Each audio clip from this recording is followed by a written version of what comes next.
divorce with two lives come together. Sometimes for good, sometimes evil.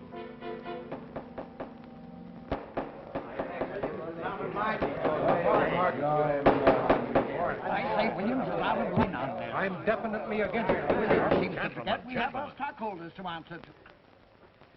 Phone Mrs. Williams, Della. Tell her to be ready in about an hour, and I'll pick her up. Yes, sir. You phone San Rafael and see if those papers are on the way over from the executive. Yes, Walt.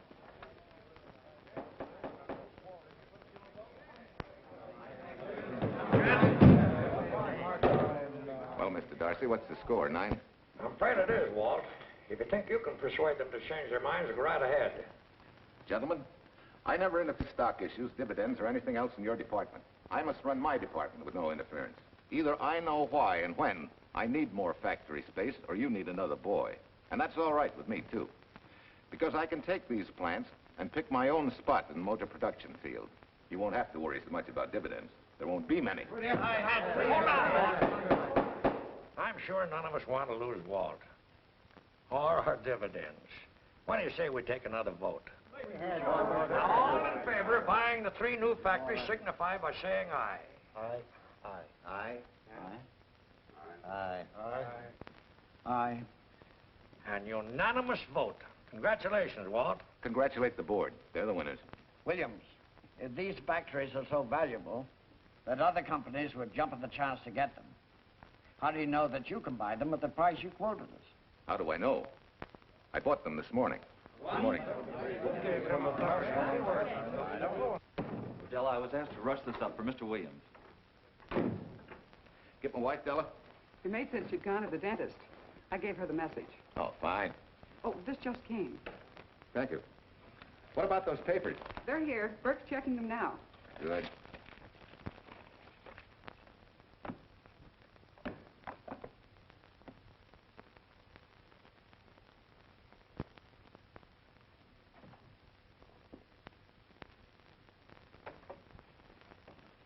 Congratulations, Walt. Take a look at Clause 4. Those provisions haven't been clarified yet. Oh, no? I wanted to leave for Tahoe right away. Get Judge Deering on the phone, will you? Never mind. I can get faster action if I run out to San Rafael myself and stick with them till they're right. Yeah? Mrs. Williams on 3. Oh, put the blueprints of that new diesel in, will you? I want Jackson to see him. Hi, Duchess. I'm afraid now we won't be able to leave till about 5 o'clock. What? You're not going with me, but I counted on it. But I thought as soon as Dr. Harris took care of whatever it was, I'd feel better. I don't. Stupid thing still aches, and I certainly wouldn't be a very desirable driving companion. No, seriously, darling, you run along and buy your little factories and hurry home. I'll send you back to the office. And cheat me out of my goodbye kiss? Not a chance. I've got to drive over to San Rafael. I'll stop on the way. Love me? Bye, dear.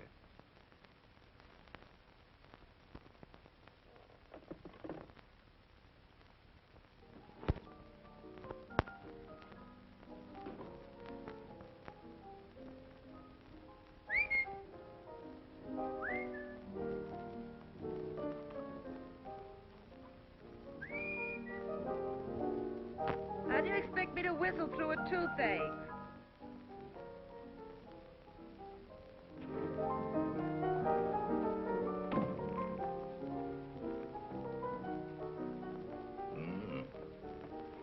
Nothing in the whole world smells as sweet as you do, Duchess.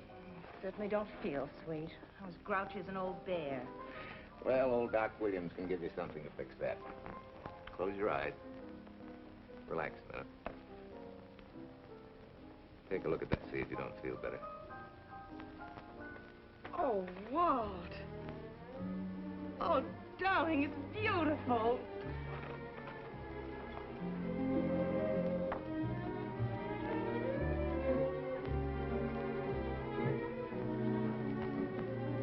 Not bad. Not bad at all. You know, to quote my wife, I like monograms on things. It shows they belong to me, unquote. When did your wife say such a thing, Mr. Williams? About 6 years ago, when I married her. She gave me the first monogrammed shirts I ever owned. Those were the words on the card. I still have it. I certainly hope your board of directors never discovers what a softy you are. They won't, don't worry. I have only one vulnerable spot. What really happened this morning? All I got out of Della was that you stalked out of the office with blood in your eye, back in no time with canary feathers in your mouth. Oh, I clipped those birds' wings, but short. No one's gonna vote me down, sweet. Not when I know I'm right. Mm-hmm. But how did you convince the board of that so quickly? With subtle hints and easy persuasion. Like this. Either I get what I want, or you get yourself another boy. And that's all right with me, too. But... Walter! What a clumsy ox. I'm sorry, Duchess. Oh, please, sweet, don't be so upset. Oh, if you could have seen your face. Oh, don't bother, dear. Sue Lynn will take care of that. Not exactly a good prescription for nerves, huh? You know, you're wrong, Dr. Williams. The way I feel now, a good catnap will probably make a new woman out of me. And if it's not going to make you too late... Yes? Well, I'm sure that by 5 o'clock I'll... Swell. I'll run over to San Rafael, get things ironed out, and be back for you by 5. On the nose. Darling, wait. That's perfectly silly. I'll take a taxi cab and meet you in Sausalito. There's a drugstore on a corner opposite the square. I'll be there at 5 o'clock and we can go straight on up to Tahoe. That'll save you all that late afternoon traffic and all that time it'll take to come and pick me up. Smart woman, my wife. Thinks of everything. Where's your bag, honey? Oh, Sue Lynn still has some things to press for me. Sure you don't mind taking a taxi? Very sure. Sweet dreams, Duchess. See you at 5. Better get going. Bye, honey.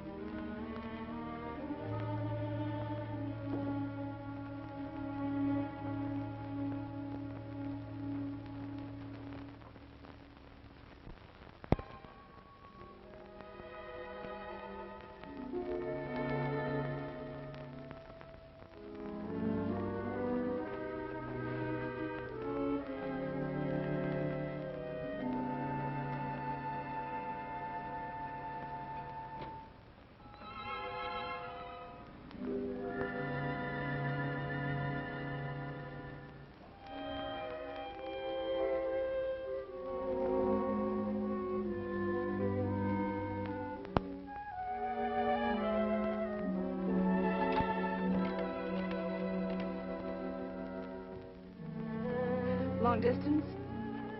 I want Berkeley 79721. Hello. Ah. Hiya, beautiful. Yeah.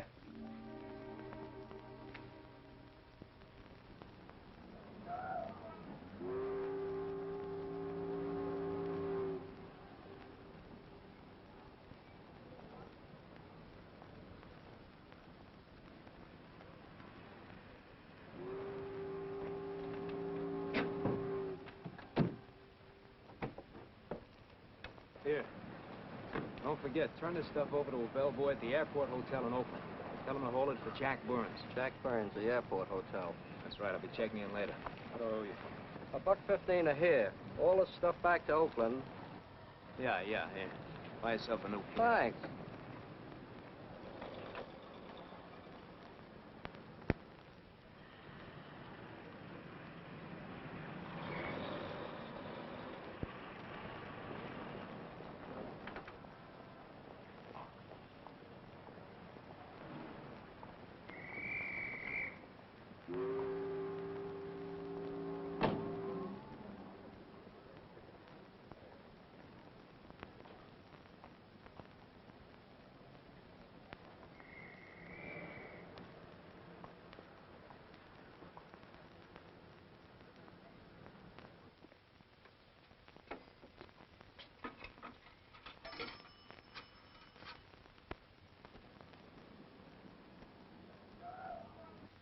Hey, where's that new woman who was going to meet me? It's after 5 o'clock. Oh. Gee, I was so sure you were going to be okay. Maybe you better get yourself another dentist, huh? Of course I understand, honey, of course. Just to prove it to you, I'm coming right on home. No, You really mustn't, darling. I'm going to be perfectly all right, really. And besides... Besides what? Well, I've done something you're not going to like. You remember Aunt Margaret back in Illinois? You mean the old gal in Evanston? I'm way ahead of you. How much? Well, it isn't money this time. It's another relative. Her favorite nephew, Jim Torrance. All of a sudden, right out of the blue, just after you left, he telephoned me from Berkeley. Okay, Judge, I'll see him when I get back. Well, you don't understand, dear. You're going to see him right away. What? Well, all he seemed to want was to be able to get back to Illinois, so I... So you buy him a ticket. That's easy. Well, it isn't. I offered to, but he got huffy and said he didn't want any handouts, and... Well, without thinking, I told him we'd pick him up and give him a lift as far as Denver. I won't say I'm good for you, but where do I find this guy? Well, he should be there right now. I told him to be on the lookout for a cream-colored roadster, just in case we fail to recognize one another after all these years. Oh, darling, you're such a lamb. You sure you forgive me? What do you think? Well, I'd better run along, or Cousin Jim might get nervous. Take it easy, sweet, and miss me, will you? I do already. Don't drive fast. And please take care of yourself. Softy. Goodbye.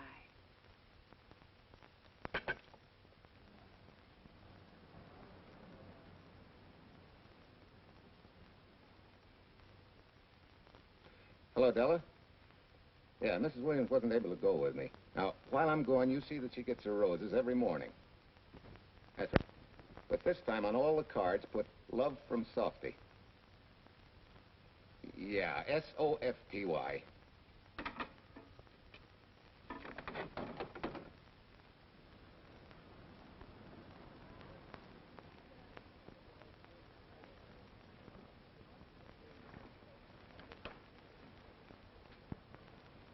Hello. You must be Jim Torrance. Yeah, that's me. I'm Walt Williams. Hiya, Jim. Hi. Where's Irene? Oh, she's a little under the weather at the last minute. Worse luck. Oh, that's too bad. I was hoping I'd see her. Yeah, I'm disappointed, too. Where's your luggage? Oh, I'm wearing it. Less trouble that way.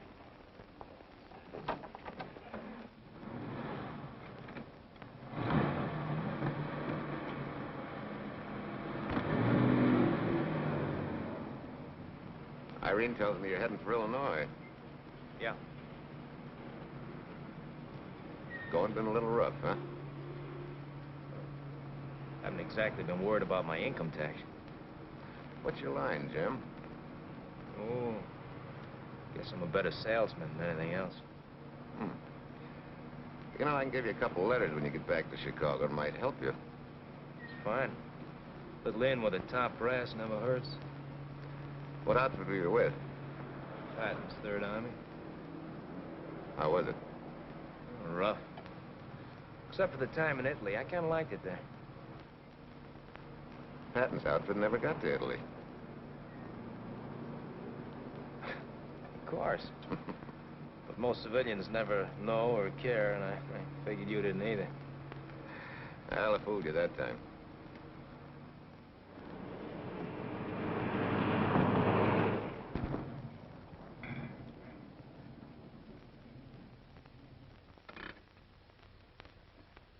Our last chance to chow for a while. How about it?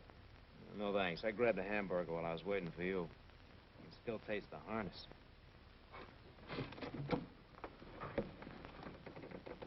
Sure you won't change your mind? No, I'm gonna grab a little shut-eye. Thank you.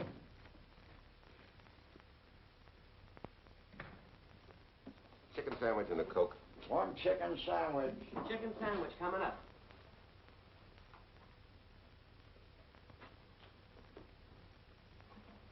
Give me change for $1, will you? Yes, sir.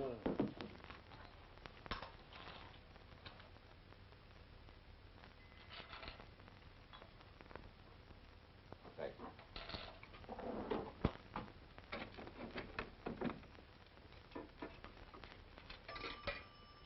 San Francisco. Klondike 2, 6714.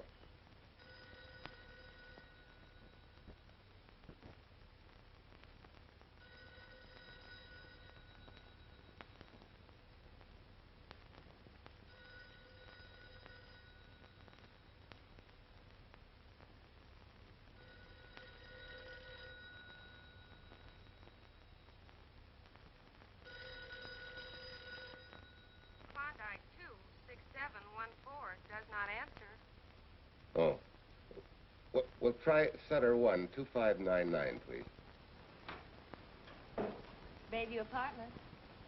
Oh, yes, Mr. Williams. No, your maid isn't there tonight, sir. Well, she said Mrs. Williams was taking something to make her sleep and wasn't to be disturbed. But perhaps... No, don't disturb her. Just leave a message that I won't forget about a certain problem. Mm-hmm. I think I have it, sir. You want her to forget all about a certain problem. Softy, is that S-O-F-T-Y, sir?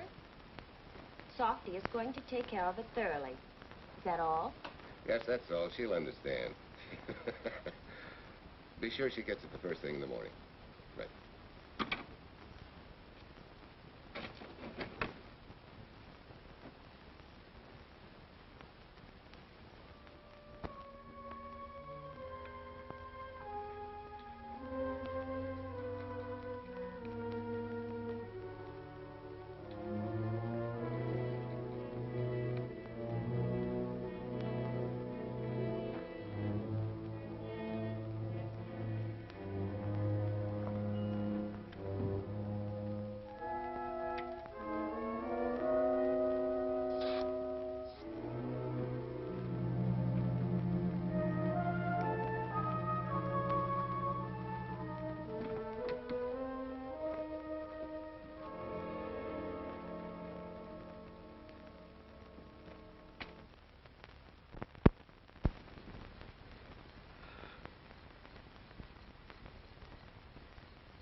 Oh, hi. It's been so long since I've been behind the wheel of anything but a Caterpillar or a Jeep. I had to find out what a real buggy feels like. Why don't you drive for a while? Oh, swell. Nothing would suit me better.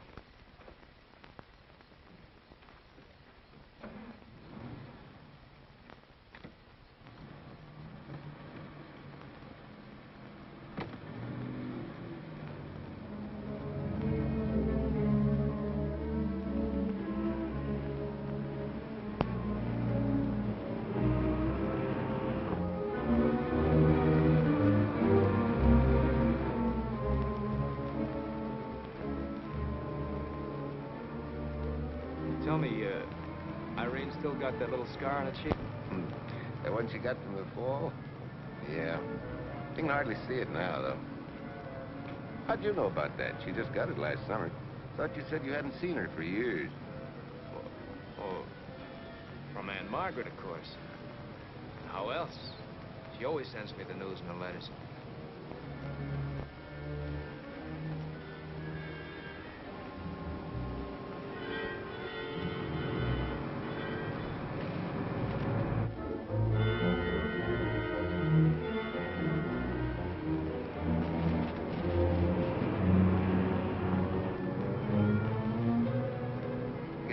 Margaret will be pretty happy to see you. Irene says you're the favorite nephew. Afraid my lovely cousin was just giving me a build-up for your benefit. You don't know Irene. Maybe not.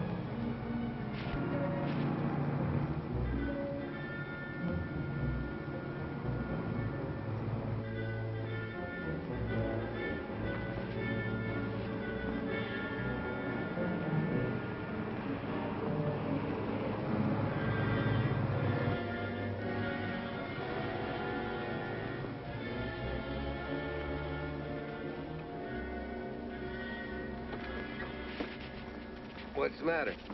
I think we got a flat.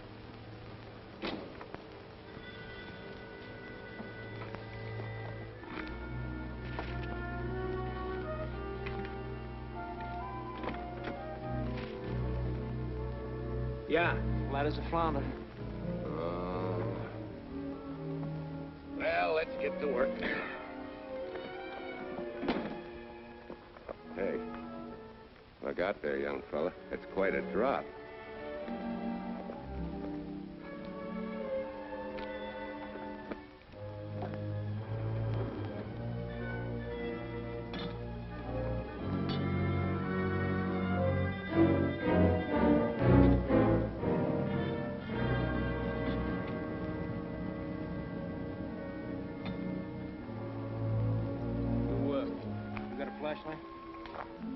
I think I have. Get the jack. I'll take a look.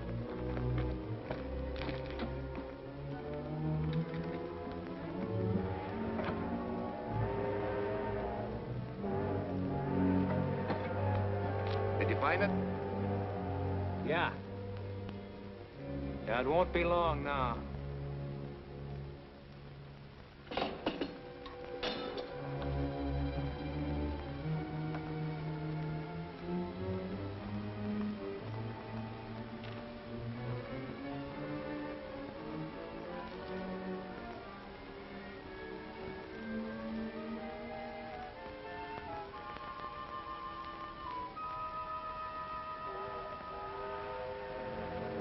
Come on, let's get going. Wait a minute. Did one of your cufflinks fall off? Huh? Well, something dropped. I heard it fall right down there at your feet. Oh. Well, you must have rolled under the car.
Must be crazy.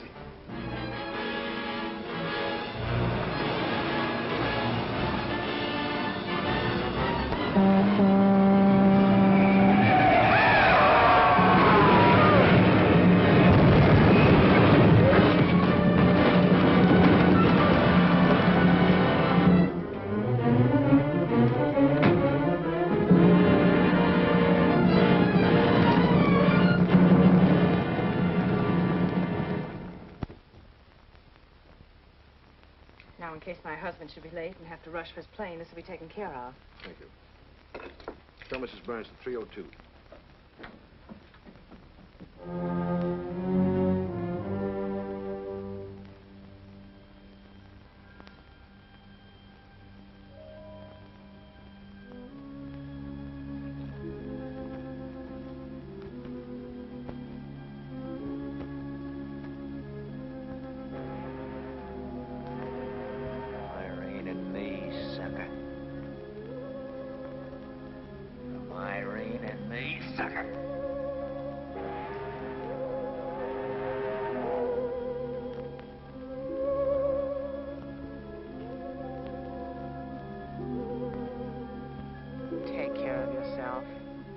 Softy. Softy.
Young lady, Excuse me. I want to see Mrs. Walter Williams. I'm sorry, sir, but she left orders not to be disturbed. I'm sorry, too. Lieutenant, this is the police department.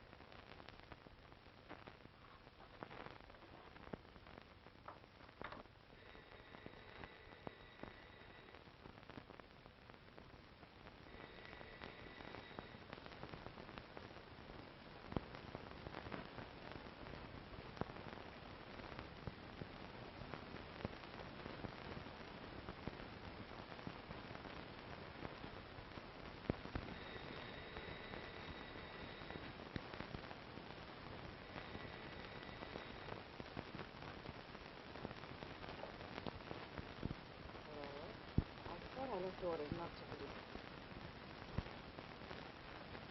See. Ask him to come up.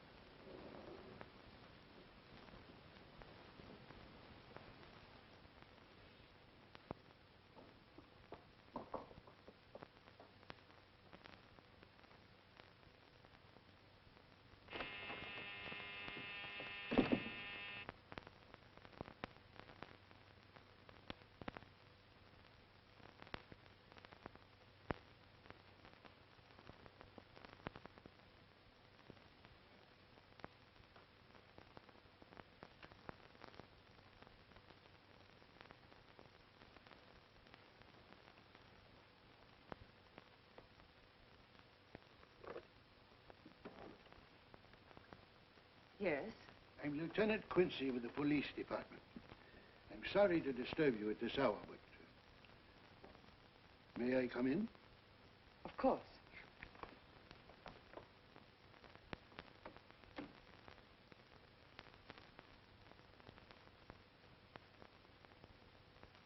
Well, Lieutenant?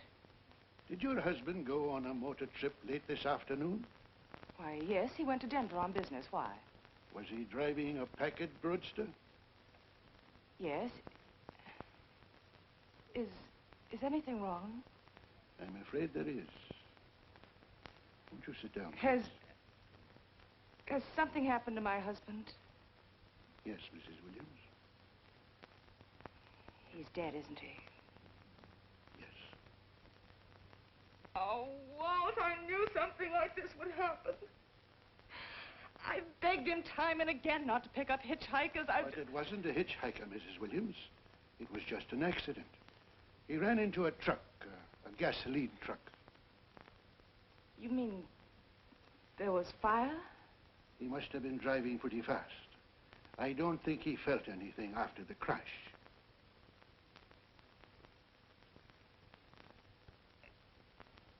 If there's nothing more you need me for, Lieutenant, I think I understand. And may I say you've taken this with a great deal of courage. Good night, Mrs. Williams.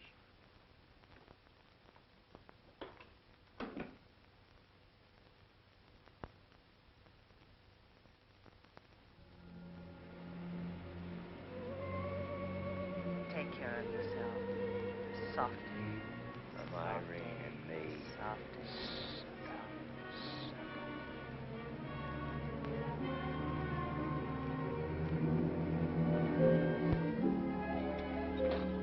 Ready?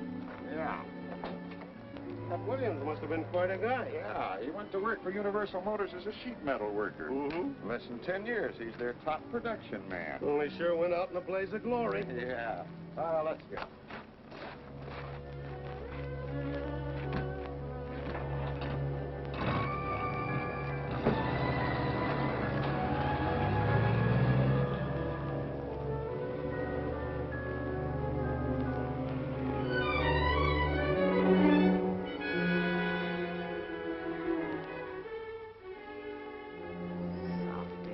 From Irene and me. Sucker. Sucker. Sucker.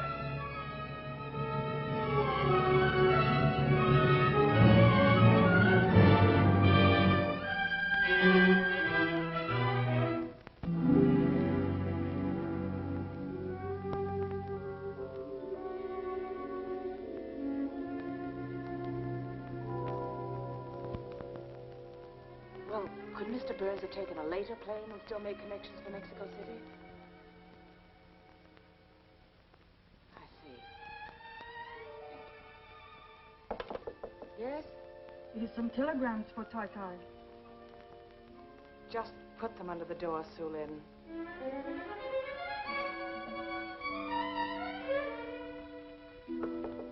Please, Tai Tai, a policeman Quincy most anxious to see you. Ask him to wait, Sue Lin.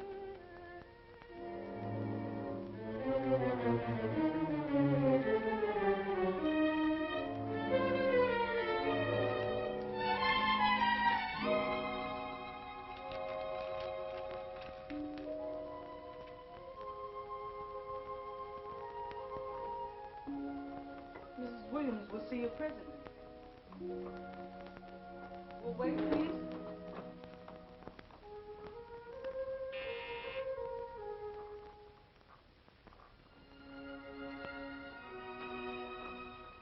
Flowers from Mrs. Walter Williams. Thank you.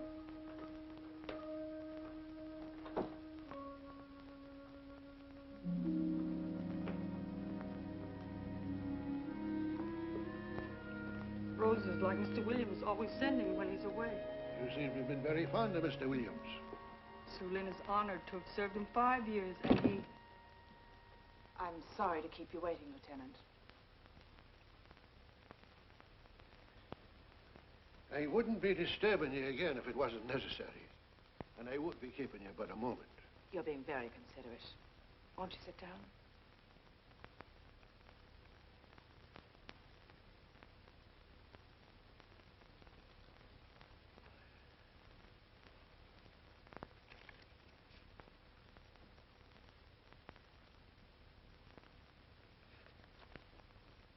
Everyone's been most thoughtful. And why shouldn't they be? Forgive me. I'm all right now. What was it, Lieutenant? The state police would like to have some information. They found some wavy skid marks for quite a distance on the road, as if the car had been out of control when it crashed. Tell me, was Mr. Williams a reckless driver? Why, no, he was a fast driver, but certainly not reckless. Well, was he a heavy drinker? Quite the contrary. But what about his health?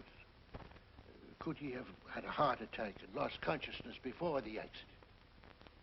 Why, no, he was in perfect health, but he'd been working much too hard lately and was overtired. Perhaps he fell asleep at the wheel last night.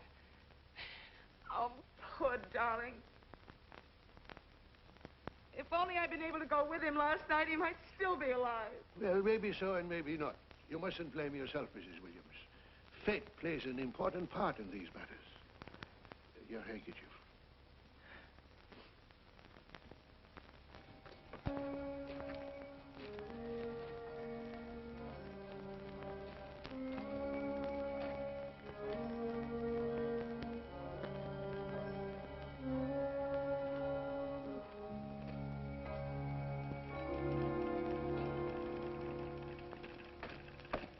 When's the next train to San Francisco? 10 a.m. tomorrow. You sure there isn't one sooner? No, I'm sorry.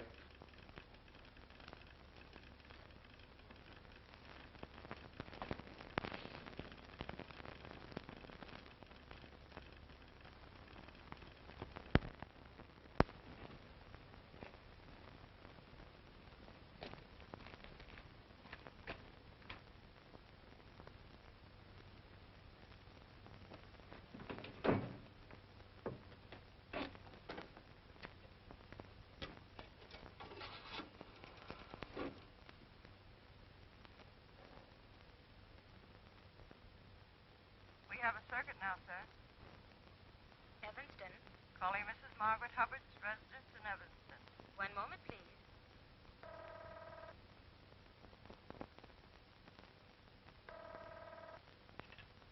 Hello? Mrs. Margaret Hubbard? Yes? Who's this? Long distance. I have a call from Mr. James Torrance. Who? Mr. James Torrance. He's her nephew, Jim Torrance. The call is for your nephew, Jim Torrance. I haven't any nephew, and I don't know any Jim Torrance. Sir, Mrs. Hubbard says she doesn't know what James...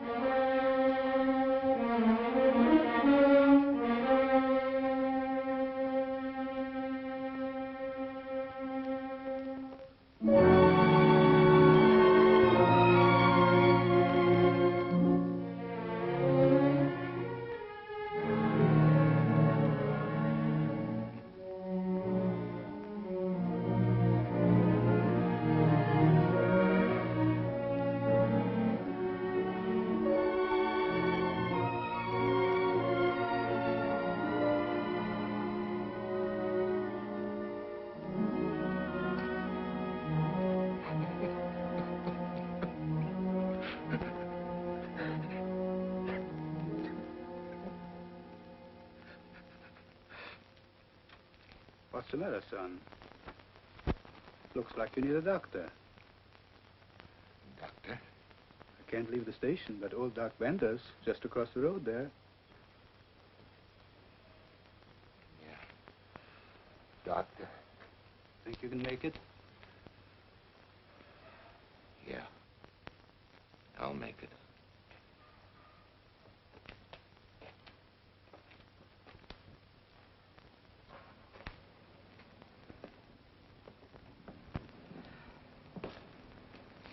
Now, take it easy, man.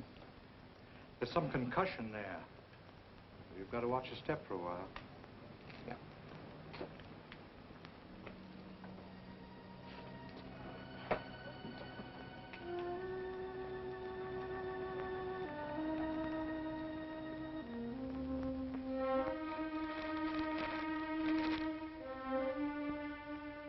Walter Williams' beautiful widow, who by her own request sat alone in the family alcove during the service.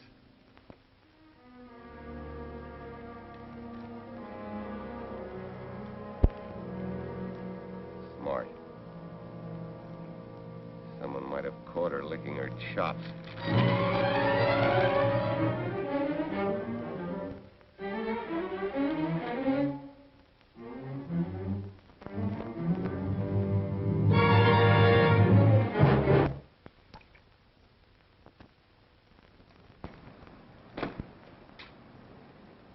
Hey, what's that? Walter Williams. Hey, ain't that the guy that...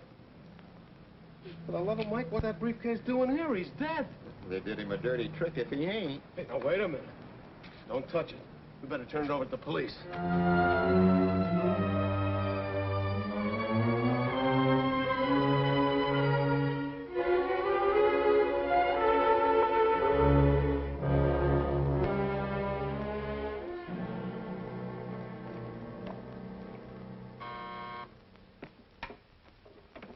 Homicide, Captain Callahan.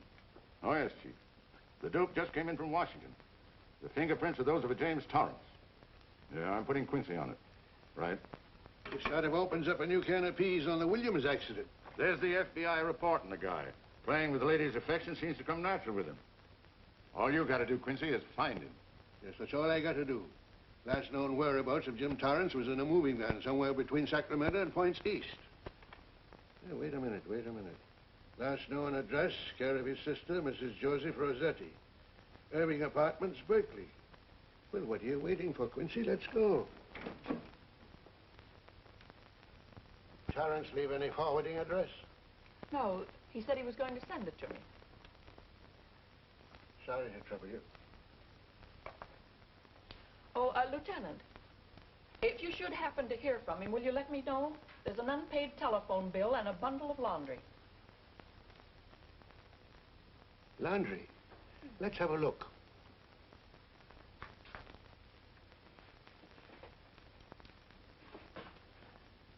I may have to take this along with me. Not without a receipt, you don't.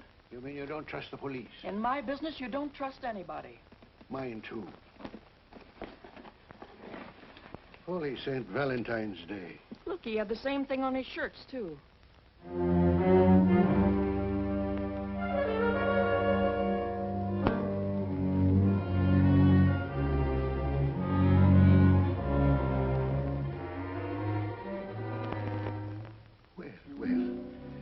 Romance in your late tenant's life. Did you ever see the lady? You know, I never did. But I always knew when she'd been here, the wonderful perfume. I'll lay you 10 to 1 she's a rich widow. Could be. Wait, I'll get you his telephone bill. Pretty fancy stuff for a hitchhiker. Yeah, but he's a pretty fancy hitchhiker. According to the shirt maker, a certain lady in the town had these made special. And they're just like her husband's. Only his initials were WW. Sort of smells, don't it, Cal? Now take a look at this little item that was also found in the laundry. I for Irene and W for... Well, it could be for Williams, too, couldn't it? Yeah. Homicide, Callahan speaking. Hello? Oh, hello, Fitz. Hello. What news? Oh? Any luck? Both days, huh? Swell. Have it typed up and sign it. This report of Fritz will be a nice little topper for this pile. His checkup shows calls from Torrance's phone to Williams's private number, and a flock of them going the other way, including one on the 7th and several on the 8th. The 8th, and you've forgotten, is the date of Walt Williams' accidental death. Well, that ought to be enough to get an indictment out of the grand jury. Go pick her up. I'd like to play a long shot first. It might give us 2 for 1. Well, take them one at a time. A bird in the hand is not going to lead us to its mate. I'd like to give the lady a little more rope. Well, Thanks. I thought you'd agree.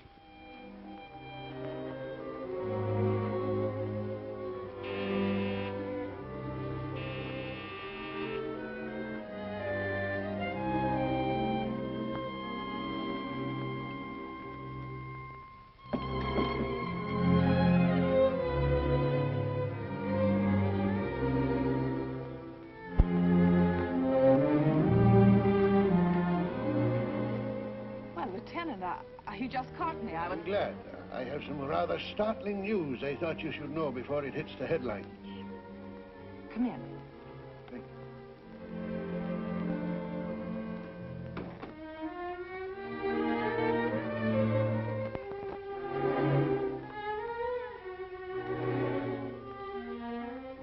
Sit down, won't you, Lieutenant? Thank you.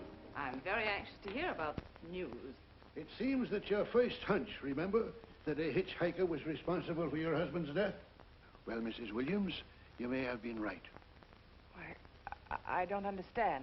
Your husband's briefcase turned up in Kansas City yesterday in a moving van that had stopped at the scene of the accident that night. Apparently, the murderer made his getaway in it. That explains the wavy skid marks that made us suspect your husband was ill or unconscious at the time of the crash. Yes, I suppose it does. And by now, the man is probably out of the country and never will be found. Don't you worry, Mrs. Williams. There were fingerprints on that briefcase. And as soon as we get the FBI report from Washington, his identity will be known and his description sent out on police broadcast. Oh, we'll find him all right. But just now we're keeping things quiet so the murderer will feel safe until we are ready to close in on him. Yes, I can see the wisdom of that. Yes, I thought you would understand and cooperate. As soon as we know his name, it is possible that you might recognize it as someone with a motive. There's that possibility. You know I'll do everything I can to help. I'm sure of it. Now I'll run along. You'll hear from me. I'll let myself out. Don't bother. And don't worry. Good day.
$1.35.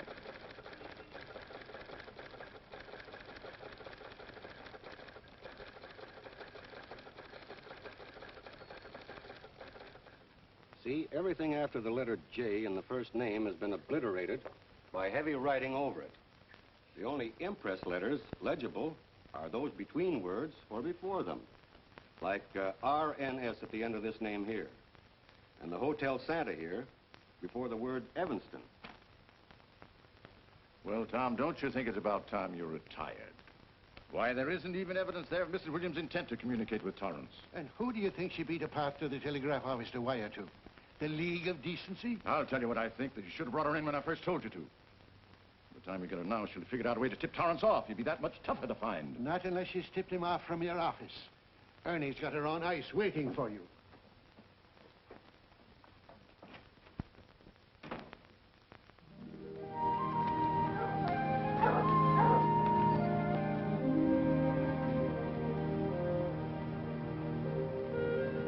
Pretty good, huh? Fastest growing little town in Idaho.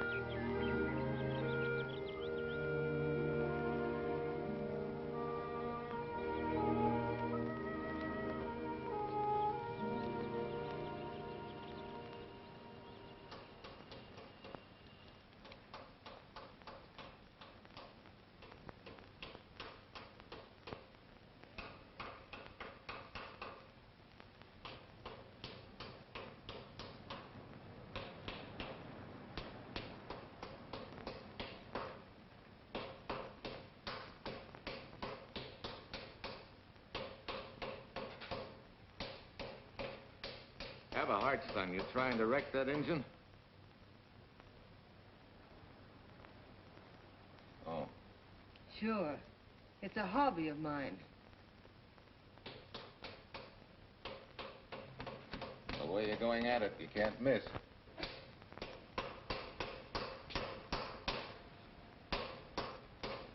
Here. I just can't let you ruin that beautiful motor. Start her up.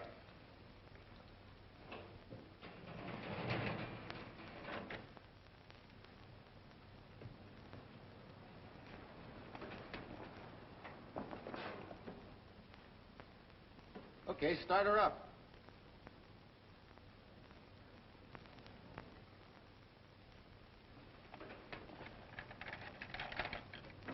Shut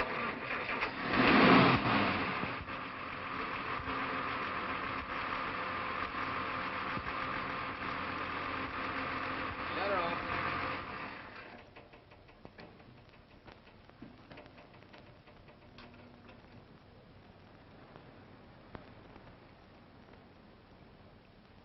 You're certainly not a mechanic by trade.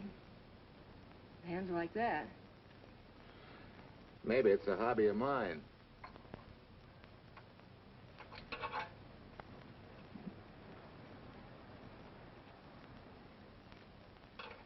Gee, what happened to your head?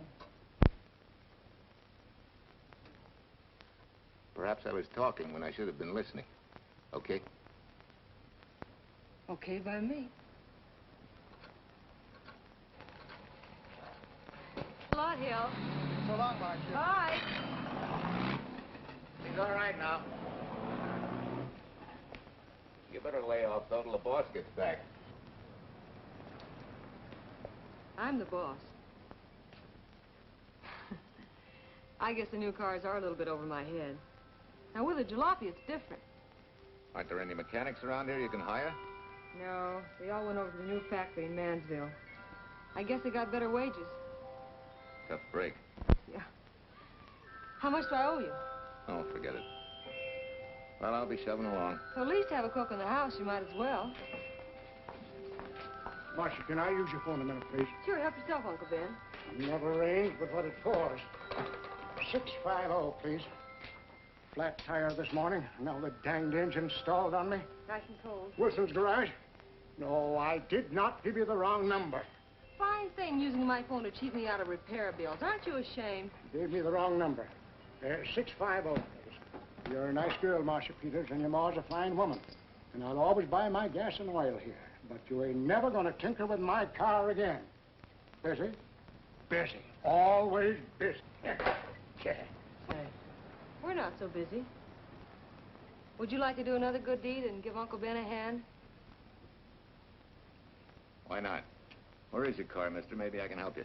Why, are you a good mechanic? Very good. And very reasonable. Well, just what you need, girl. Better hire him.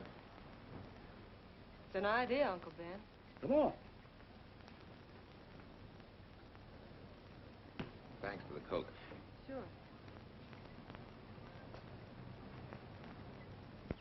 Well, I got Uncle Ben fixed up all right. Nothing but a sticky carburetor valve. Bye. I hope he paid you. What for? It only took a minute. You're certainly not money-conscious, stranger. There. This is no kind of work for a girl.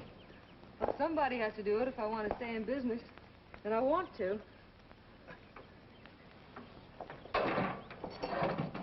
Must be some business that you're better suited for.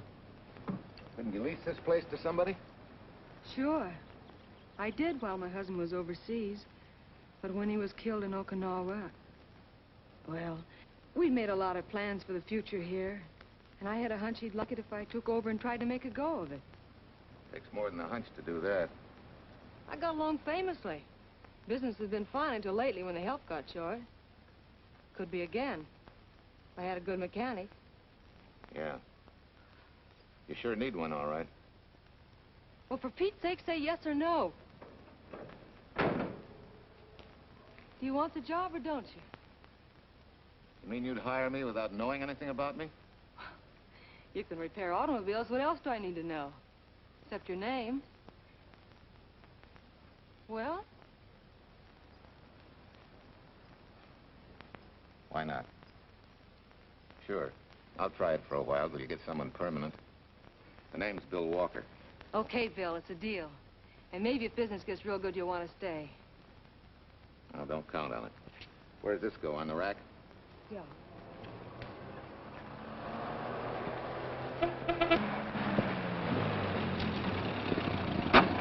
Marcia! Marcia! It happened! It's a boy, 8.5 pounds. Pair of shoulders like a prize fighter. Well, congratulations, Papa. How's Jane? Ah, perfect. Everything's perfect. Gotta get down to the store and tell the gang. Almost forgot. Oh, gee, thanks, Ed. I'm sorry, I won't have enough for the gang. Yippee!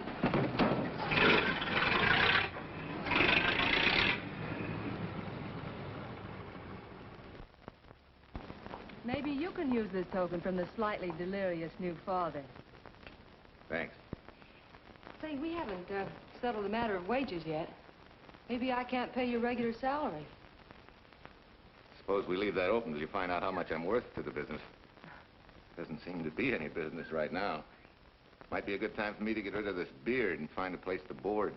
We live right next door. I'll go ask Mom. She'll know of a place. Sort of a peaceful house. I noticed it this morning. Oh, gosh, I forgot. She's down helping Mrs. Wellesley with her canning. Mom finds homes for everything from stray cats... To stray mechanics? Well, you're not a stray anymore. I'll go phone. Pearl, 674, please. Hello, Miss Westler. May I speak to Mother? Hi, Mom. I've got some good news for you. I hired a man for the station. Yeah. No. Nobody we know. He's from out of town. Needs to place a board. You got a good one up your sleeve? Okay. Says she has to meet you first to come home for supper. Huh? And you like apple or cherry pie? Cherry. Cherry it is, Mom. See you later. Oh, now I gotta get rid of this. Hey, where's the nearest barber shop? The one and only, just up 2 blocks. Tell Judd you're working for me. When you get back, we'll close up and go home. Thanks.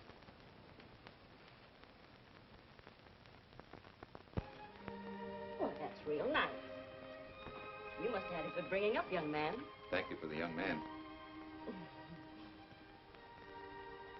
We thank thee, O Lord, for thy bounty, and ask thy blessing on this food, and on the new friend who shares it with us. I hope you're good and hungry, Mr. Walker. Who wouldn't be? Marcia, she eats like a sparrow, with all the hard work she does, too. May I have your plate, please? Well, she can start taking it easy now. Boss, the help. Thank you. She never takes anything easy. Has to put her whole heart and soul into everything she does. Well, now that you're through with me, Mom, how about Bill? Have you thought of a place for him to stay? Well, why can't he stay right here? We have a spare bedroom going to waste. And I think you like my cooking. Like it? That's very kind of you, Mrs. King, but it seems an imposition. Imposition? Nothing. That's good business. I can get back what I pay you in board and room. Well, Marcia, what a thing to say. If you'd like to stay, we'd like to have you. We have some more vegetables. Mrs. King, you have a boarder. May I have a biscuit, please? Oh, excuse me.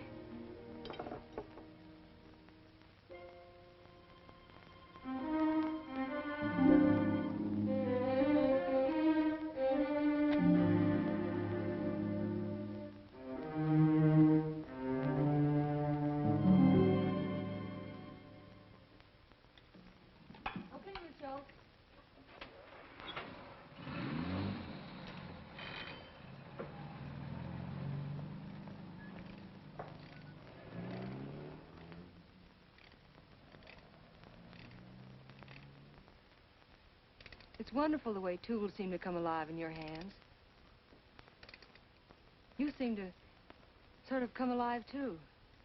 As though you got real pleasure out of working with them. I do. When you're doing a job with them, you can't think of anything else. Bill, if something's bothering you, why don't you get rid of it? What would you prescribe, Doctor? Amputation. For that stupid chip on your shoulder.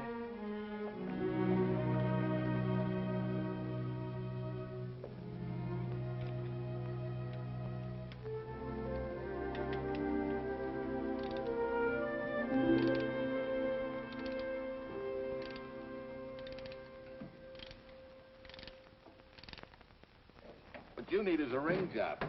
Save yourself some money. Gee, Bill, with the baby and everything, I just can't afford it now. Oh, we'll take care of that. Hey, boss. How's Ed's credit? Good enough for a ring job? Well, sure, if I can hold Junior as collateral. Oh, not a chance, fella. Never mind her. I'll do it on my own time. Oh, thanks, Bill. Maybe we'll see you tonight, huh?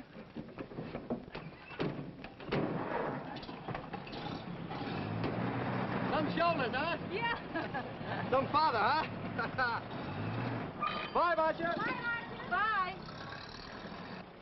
Nice kids. Hey, was Ed clowning about their being hard up? No. Things have been pretty tough for him ever since he got out of the service. Fix a car for him, Bill, and only charge him for the labor, okay? Then he gets it for free. I'd already been knocking that off. Say, we could make it an anniversary present. Anniversary of what? Junior's arrival, and mine, 3 months ago today. Time certainly flies. That was a lucky day when you came to MP service.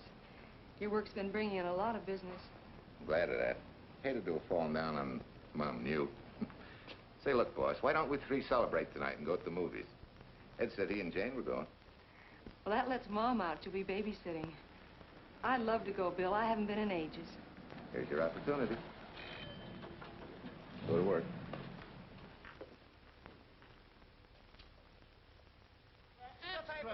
Irene Williams, held for murder. Extra, extra. Irene.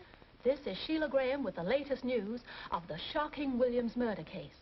While beautiful Irene Williams is held for trial, charged with conspiring to kill her late husband, the police are searching for James Torrance, believed to be the lover of Mrs. Williams and her partner in the horrible murder of Walter Williams.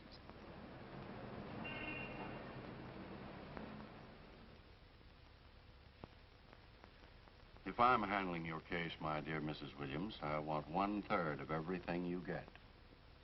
You're out of your mind. You don't realize what I'll get as Walt's widow. Perhaps you don't realize the spot you're in. Torrance's fingerprints were found not only on your husband's briefcase, but, in a manner of speaking, on your reputation as well. There's a detective named Quincy, a very smart cookie. He isn't exactly for you. Frankly, Mr. Warner, I'm beginning to wonder if my attorney is for me. Underestimating the enemy's ammunition would scarcely be wise. Now, if we can get to trial before Torrance is found, he'll never get a conviction. But... But what? if he shows up, we may have to fry him. Oh, no. Let's not cross that bridge until we have to. But if it comes to a choice, we're not going to burn, are we?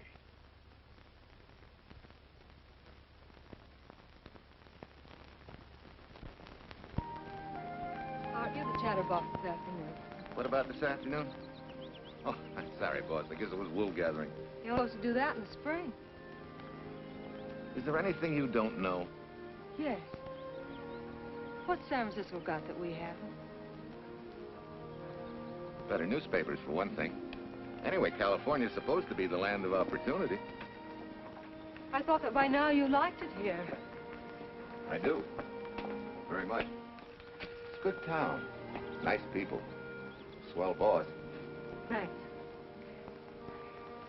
We like you, too. No fooling, Bill. You'd be surprised how many people ask questions about you. What kind of questions? Oh, where you came from, do you have any family, and do you like it here, and are you going to stay? Al Knox asked me at the movie last night if you wanted to join the volunteer fire department. Just interested, friendly things. I suppose it is natural for people to wonder about a stranger who moves into their community, like I did. You know, I've been thinking, maybe it wasn't such a good idea, you and I going to the movies last night. It's all right being seen in the station and here with Mom, but... You get used to that in a town this size. They're always trying to marry people off. You just ignore it, and after a while they forget about it. I'll go get cleaned up for supper.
You know, I hate to tell you how many years this Sunday takes me back.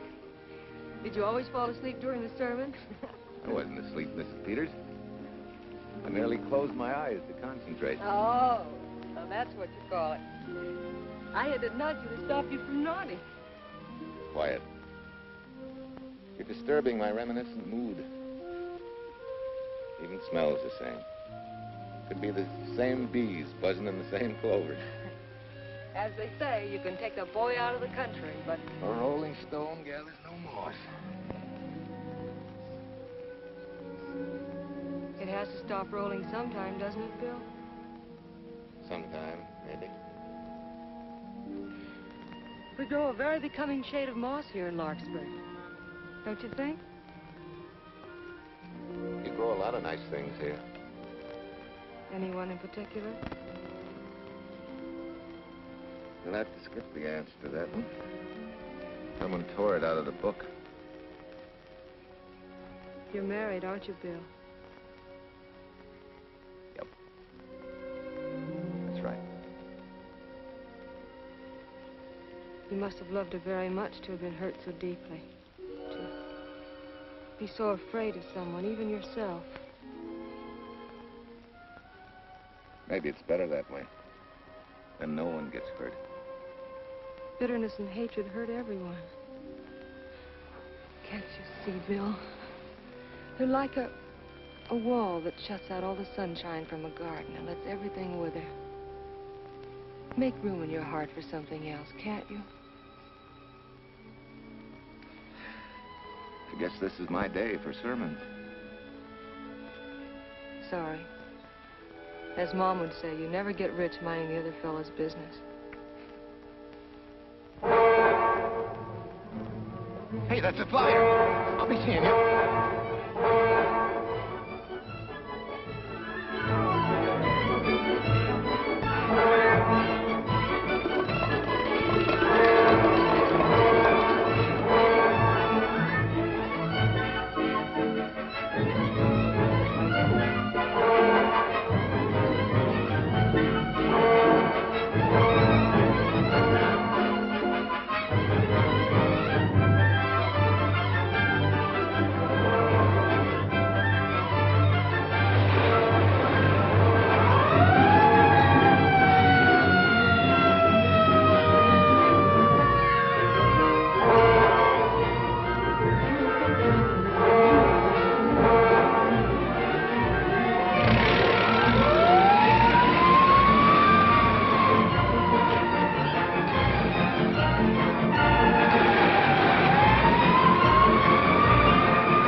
Wesley sent a couple of jars of peaches.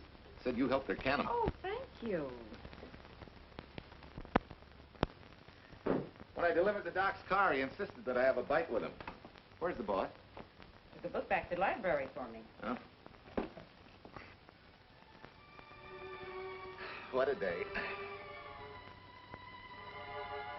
Hey, what's the idea? Are you darning my socks? Well, I thought a drawer full of holy ones isn't doing you much good. I found it when I put fresh papers in your bureau yesterday. You have a heap of things that need mending, haven't you, son? Does Marcia know? Do you think I'd tell her? This is your problem, Bill. Because I found out about it doesn't give me the right to tell anyone else, not even Marcia. When you trust folks, you trust them, and you give them a chance to work out things the way that seems right to them. How can one little woman be so big? Don't forget, it's a lot easier to be tolerant and understanding at 50 than it is at 25. Yeah, Mom.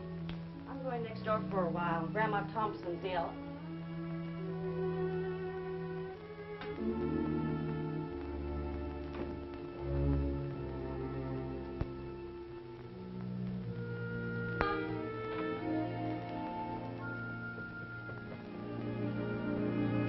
Bill, are you home? Bill, are you in there? Yeah? Mom went next door, Marcia. Hi. Do you work awfully late? Oh, about 6.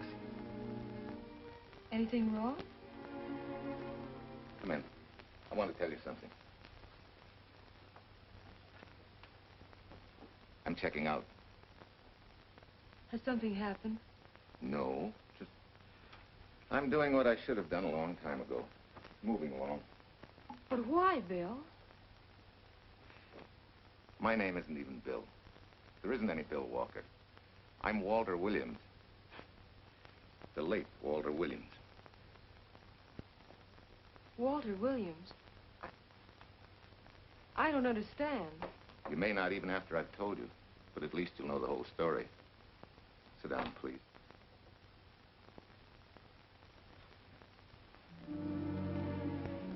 Finally, Larkspur. And you. From there on, you know. I'm glad you're going back to make things right. Going back? Wild horses couldn't drag me back. What are you going to do about your wife? Nothing. You're going to let her go to trial for murder? Oh, no, Bill. Why not?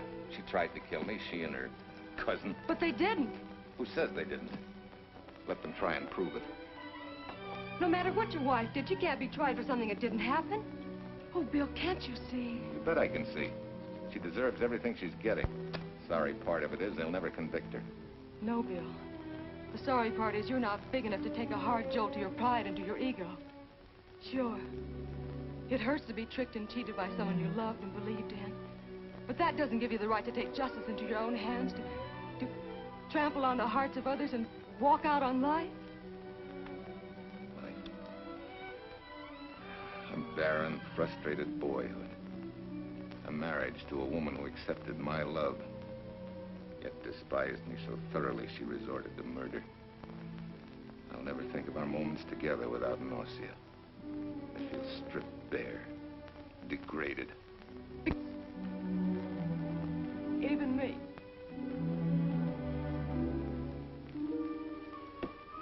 Oh, Bill, please. Don't destroy the one chance we have for happiness. We haven't got a chance. Doing the right thing never works out. I know. In this world, you turn the other cheek and you get hit with a lug wrench. Forget me, boss. Try and forgive me.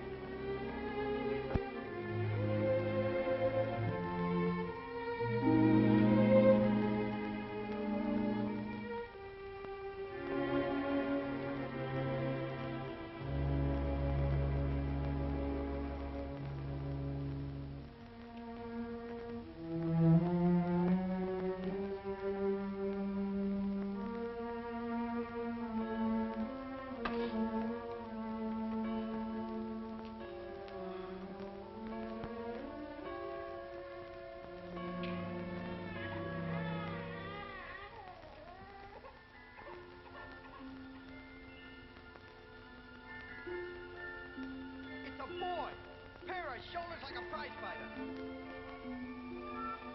You know, I hate to tell you how many years this Sunday takes me back. You have a heap of things that need mending, haven't you, son?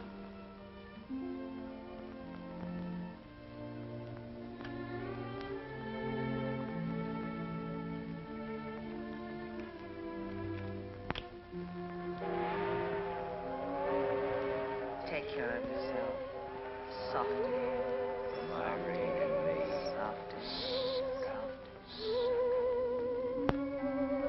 You're not big enough to take a hard jolt to your pride and to your ego. Sure. It hurts to be tricked and cheated by someone you loved and believed in. But that doesn't give you the right to take justice into your own hands. Trample on the hearts of others and walk out on life. Oh, Bill, please. Don't destroy the one chance we have for happiness.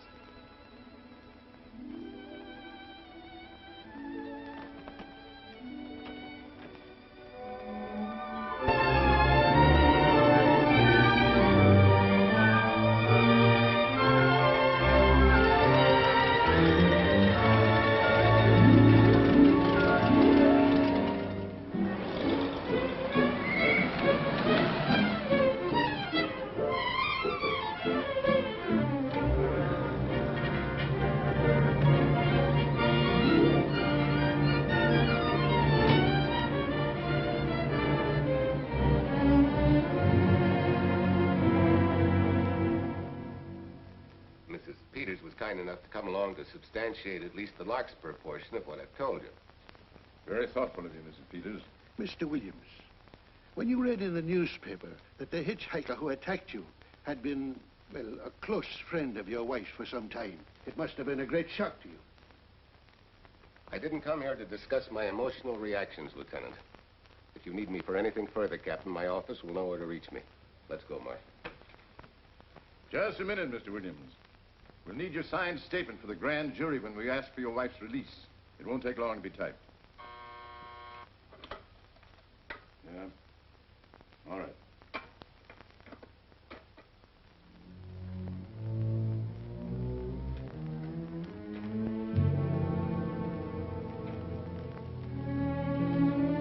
Come in.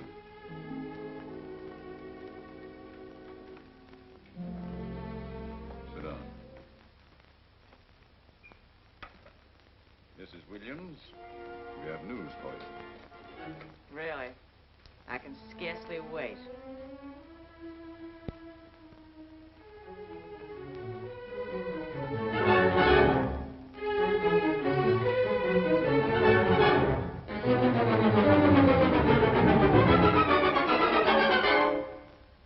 Seems it was Torrance who was in the car when it crashed. Jim?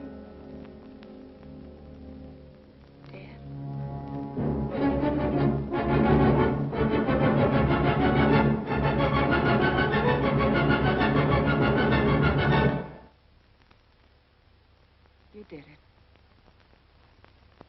You killed him. No.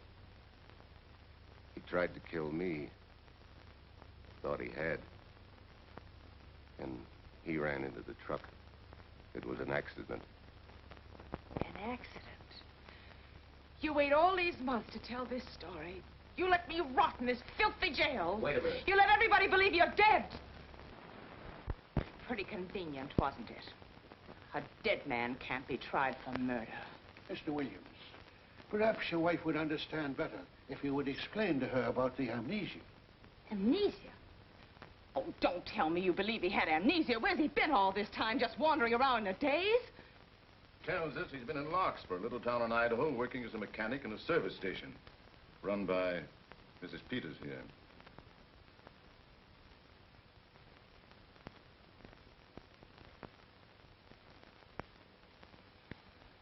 I understand perfectly. Now that my chance for happiness is dead, I suppose you'll demand the divorce I begged you to give me so that I could marry Jim. That's fantastic. Yes, isn't it? After you telling us that the man you picked up was a perfect stranger. Well, that's not true. The time and place for meeting Jim had all been arranged. I must advise you There's a law that a wife can't testify against her husband. There's a law against murder, too, but that didn't stop him, and nothing's going to stop me until I'm through. It's all right with me, Captain. Go on. Talk your head off.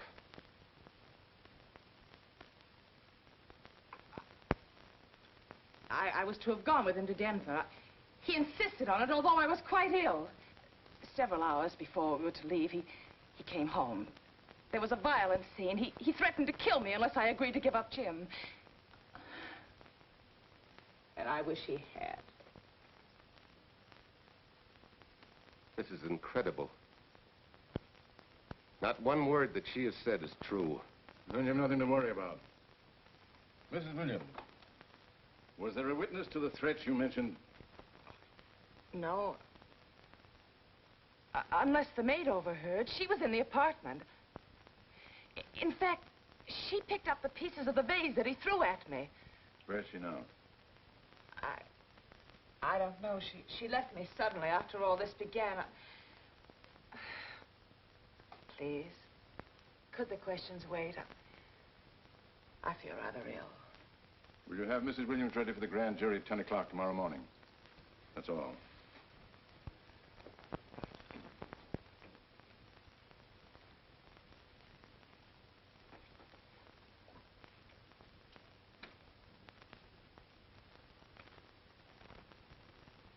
We're going to hold you too, Williams. On what charge? Suspicion of murder. But he's not guilty of any of these things. Then it should be easy for him to prove it. Take it down and book him. That fiction of Mrs. Williams must have been very convincing.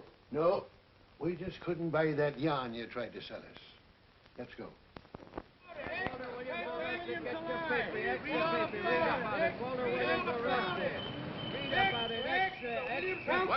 What's the wife freed and murder charge? Extra, get your paper. Walter Williams charged with murdering wife lover. Extra, get your paper.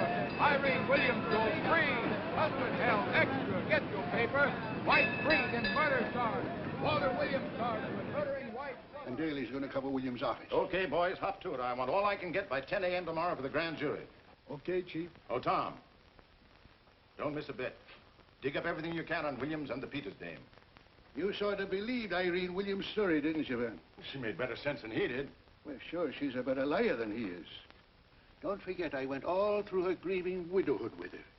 She's a bad customer. Well, that's for the grand jury to decide, and Williams insisted on letting her talk. So it's his funeral.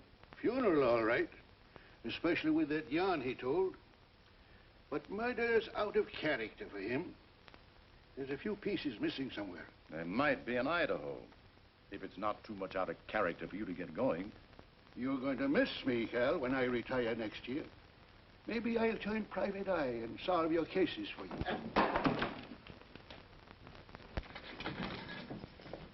Miss Williams? Thanks. Sort of deal from the bottom here, don't you? Sorry, Williams. Okay, Williams.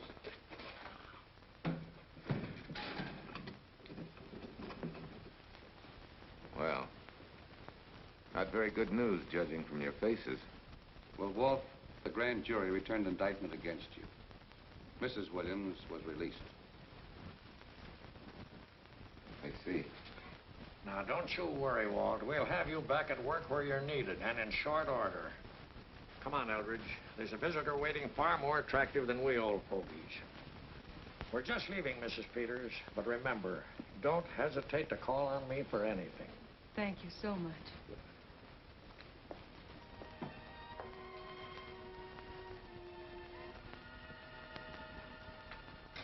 Hi, boss. Bill, what have I done to you? If it weren't for me, you wouldn't be here. If it weren't for you, I wouldn't be. I came back here because I wanted to believe in the things you do. I still do, no matter what happened. Will you do something for me? Go back home, where I know you'll be taken care of. Not a chance. You'll have to think of a better reason than that to get rid of me. I'm a big girl now. I've just been to Larkspur, Williams, where I found these newspaper clippings. Of course, some of them are 3 months old, but you seem to treasure them, so I brought them along. So? I don't think they exactly substantiate your claim of amnesia. As if you were interested in substantiating any claim of mine. Now, let's get one thing straight. Most people, when they get in a jam, think the police are only interested in the prosecution. Our job is to get the facts, the truth. And the truth never hurt anyone but the fellow that lied. Unless he was a beautiful woman. Oh, quit kidding yourself, Williams. You made the boner. I had no more to do with Torrance's death than you did. And out of the whole population of Northern California, you just happened to pick up a hitchhiker who happened to be your wife's boyfriend. Ah, have a heart, Williams. I suppose you'll tell the truth when you take the stand, but you better have some mighty conclusive proof if you expect the jury to believe it. Wait, Lieutenant. Bill, we all know you're not guilty, but we're going to need help to prove it, and need it badly. Lieutenant Quincy can't take sides, but if we're right, he has to be on ours. And I have a hunch he wants to be. Why don't you tell him the whole story? All of it. Please. I'd like to. Quincy, very much. Guess I should have told the whole truth in the first place. But I wanted to clean this mess up with as little scandal as possible.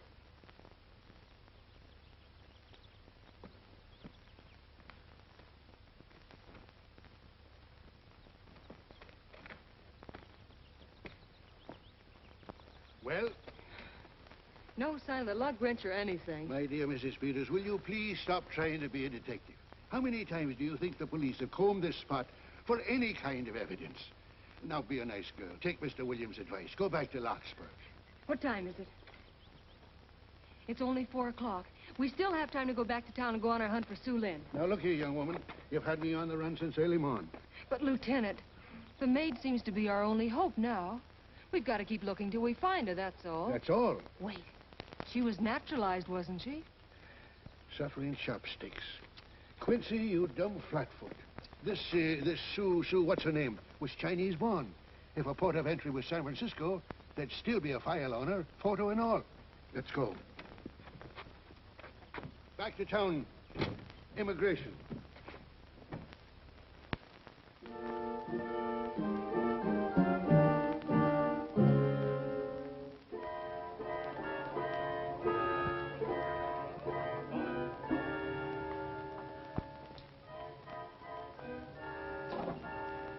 The council has given us the right lead.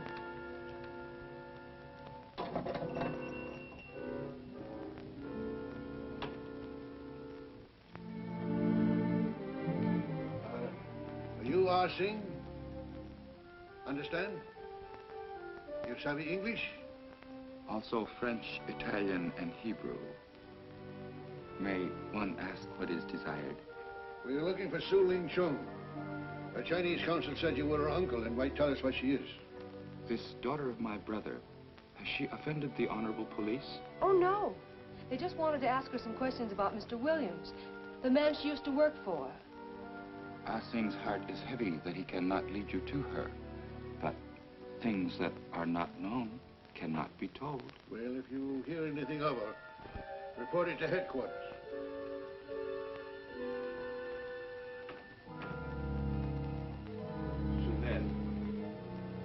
Untruth is not good for soul, and not wisdom when told to policemen. Better for the soul to be kind than to be wise. Su Lin must keep islands to help in this matter.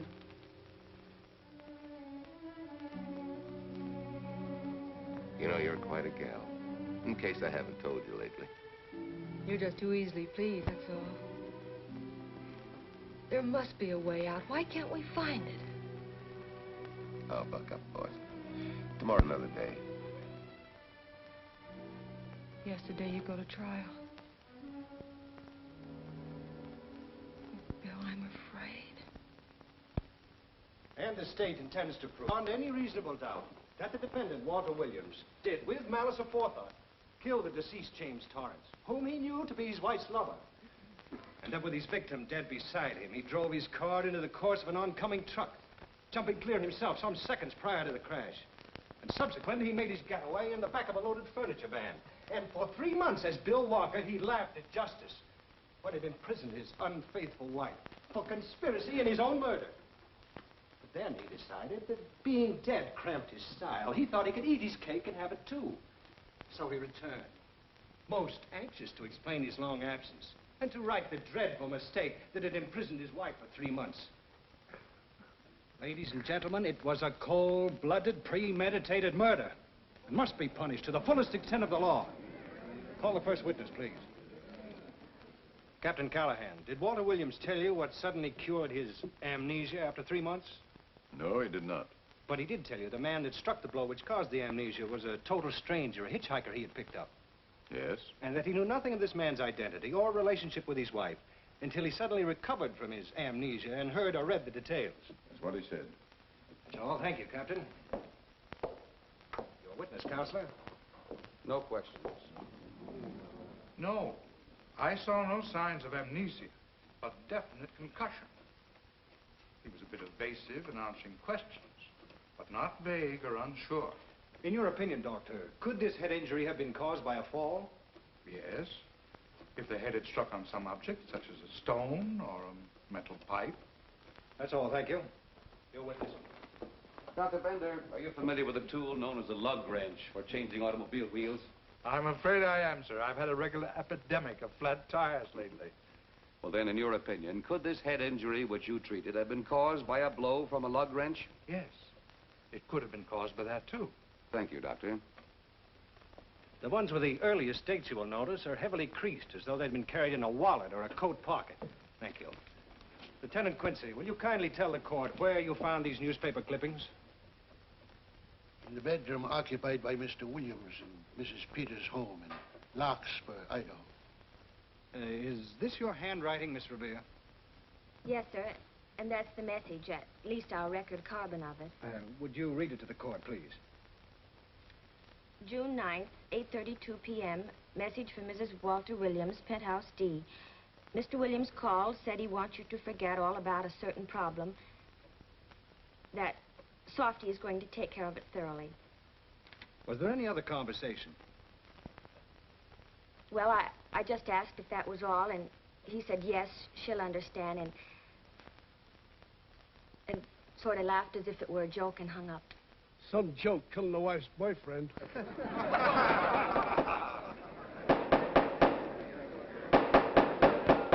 is the state versus Walter Williams. All the rounds so far have gone to the prosecution, and it was a grim-faced Williams who was returned to his cell this afternoon. What the score will be after he takes the stand is anybody's guess, but he's going to need some lucky punches to get a decision. And though Torrance struck with intent to kill, after telling you this is from Irene and me, sucker, you still telephoned Illinois to find out if there was a cousin Jim. You are hard to convince, aren't you, Mr. Williams? Is it so incredible that a man should fight against believing such a thing about his wife? Oh, that is very touching. From a husband who planned a trip on which he intended to destroy his wife and did kill her lover. That's a lie. Your Honor, I object to the conclusions drawn by the prosecutor and move that it be stricken from the records. But, Your Honor, there is a corpus delicti, remember, who was your wife's lover. Objection sustained. There's also her own story, which, in front of witnesses, you insisted she tell. And then we have your own two different stories from your own lips. One featuring a perfectly strange hitchhiker, the second an equally strange cousin Jim, without a questionable substantiation for either bit of fiction.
thing. You remember me, don't you? I was here with Lieutenant Quincy from the police department. I just followed Sue Lynn up the stairs. I saw her come in here. You must be mistaken. I'm not mistaken. She's here. I must see her. Our thing, don't you understand, is to save a man from prison, even from death. I will send her to you.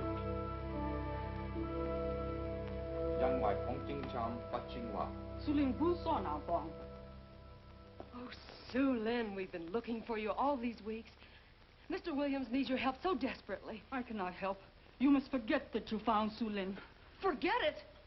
But you're his only witness. You're the only one that can help. Not as a witness. Only with silence can I repay his great kindness to me and my family in China. Why? For I heard other things. That most unhappy day, from Mrs. Williams' bedroom, his voice very loud and angry. A flower vase broken to pieces. He can explain all that. They do not believe what he's already told. That I heard anything would do harm. Don't you see?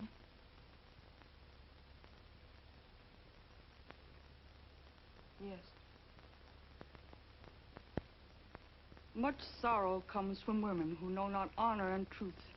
And Mrs. Williams, she was not true even to that Torrance man. What made you say that? That night when he was killed, her sickness was but wall of falsehood, behind which she could go secretly to a meeting place. You mean she went out that night? Sue Lynn, are you sure? Yes, because next morning in her bedroom I found street shoes that had been worn. Her coat on the closet floor with the sleeves turned inside out as though removed hurriedly. And in one pocket, a door key to some hotel. Sue Lynn, that's it. Proof that she and Torrance had planned to meet that night after he killed Mr. Williams. What hotel was it? Oh, I don't remember. The key. What did you do with it? Returned to coat pocket. Come on.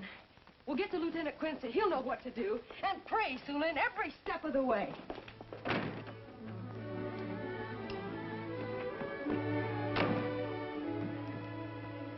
Now hold everything. Even if this long shot don't work out, we'll just keep on pitching.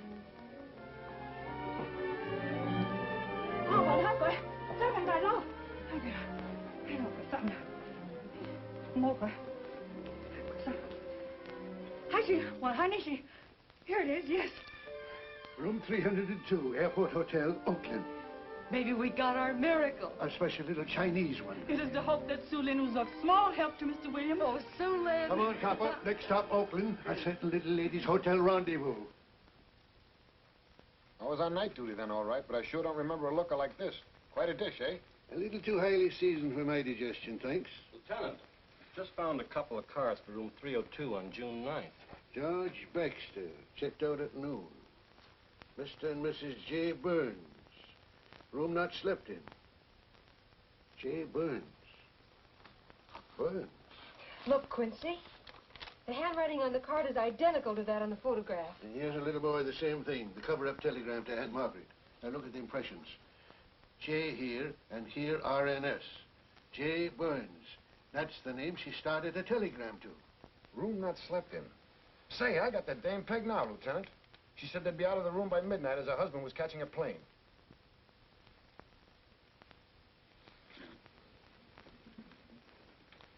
But Quincy... Reservation for Sam Andrews. Yes, sir. This ties it all up, doesn't it? Yeah, like a greased pig. What do you mean? We've got the evidence now, the proof. Of what? Sue Lynn's theory that Irene was playing the field? This evidence only proves that she came here to keep a date with a man named Burns. We can't even prove that he didn't keep the date. But you know he didn't. There wasn't any Burns. It was only a name that she and Torrance used. Fine. If you can prove that, Williams will be free. But none of this will prove it. Sorry, copper, but we are just up another blind alley. Well, ain't. Yes, sir. There's a couple of sample cases from Mr. Sam Andrews came up from the station this morning. Take them to Parlor B right away. Sure thing, sir.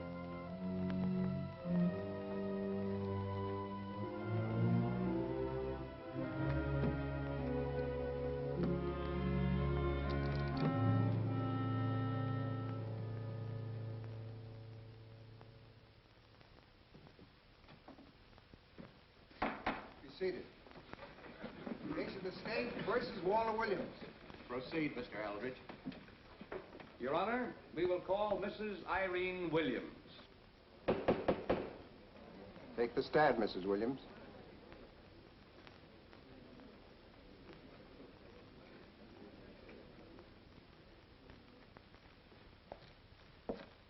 Raise your right hand. Do you solemnly swear that the testimony you're about to give in this cause to be the truth, the whole truth, and nothing but the truth, so help you God? I do. Hey, what cooks? The defense calling her? Mr. Eldridge, what's the purpose in calling this witness? Merely for purpose of identifying handwriting. Now, Mrs. Williams, this photograph of you... Was stolen from my apartment. So, according to the inscription, to Walt, my adoring and adored husband, Irene, this belongs to Mr. Williams. This is your handwriting, isn't it? Of course. I'm touched that he should have wanted it so badly. And this telegram, addressed to Mrs. Margaret Hubbard. Is that also your handwriting? It is.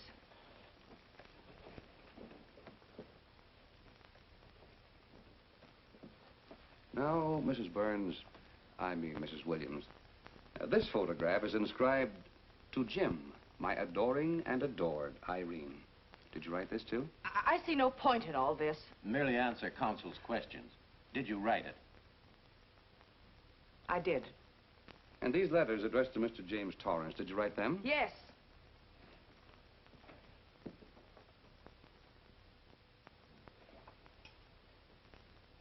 And this monogrammed garment, a gift from you to Mr. Torrance? Why must I be tortured again by all this? I never made any secret of my love for Jim Torrance. That's why he's dead. Your love for Jim Torrance. Yet on the very night he was killed, you had a rendezvous with a man named Burns, didn't you? I don't know what you're talking about. I don't know any man named Burns. I was at home that night, very ill. Oh, yes, the sleeping pills. Well, you must walk in your sleep then, for you spent at least part of that night at the Airport Hotel in Oakland, where you registered for Mr. and Mrs. J. Burns. Don't waste the court's time trying to deny it. This is the registration card that you signed at 9:20 p.m. And there's the room clerk who assigned you to room 302.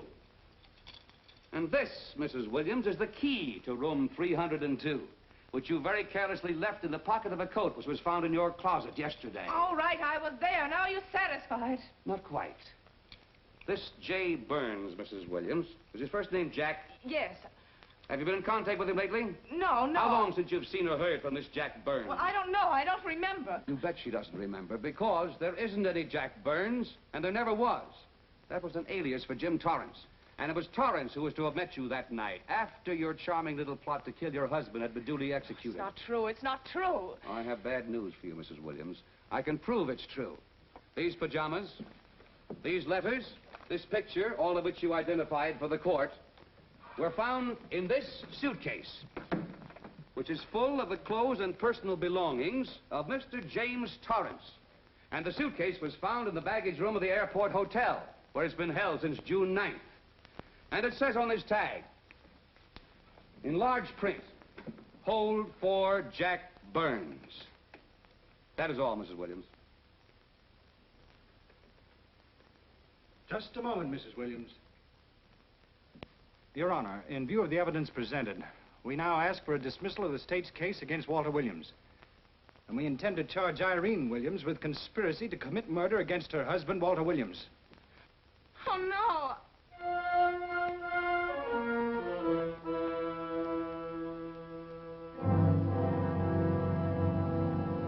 The case against Walter Williams dismissed. Court adjourned until 2 o'clock. Well, that's that, Walt. Congratulations, Mr. Williams. I haven't the words for it, Quincy, but we could never have made it without you. Ah, sure you could. You know, son, right always wins if you give it a little push. Especially when you get a copper like this one to do the pushing. Well, I'll be seeing you. You know, it'll seem kind of strange being able to eat and sleep without someone getting in your hair all the time. Oh, fine, Walt. We're looking forward to having your hand on the wheel again. The Denver plants are waiting for you to open them. You think you can make it in the morning? How about it, Counselor? You bet you can. Oh, good. Well, I'll be running along. Well, you think you like Denver? It's okay by me, boss. Yes. Impact. The force with which two lives can come together. sometimes for evil, sometimes for good.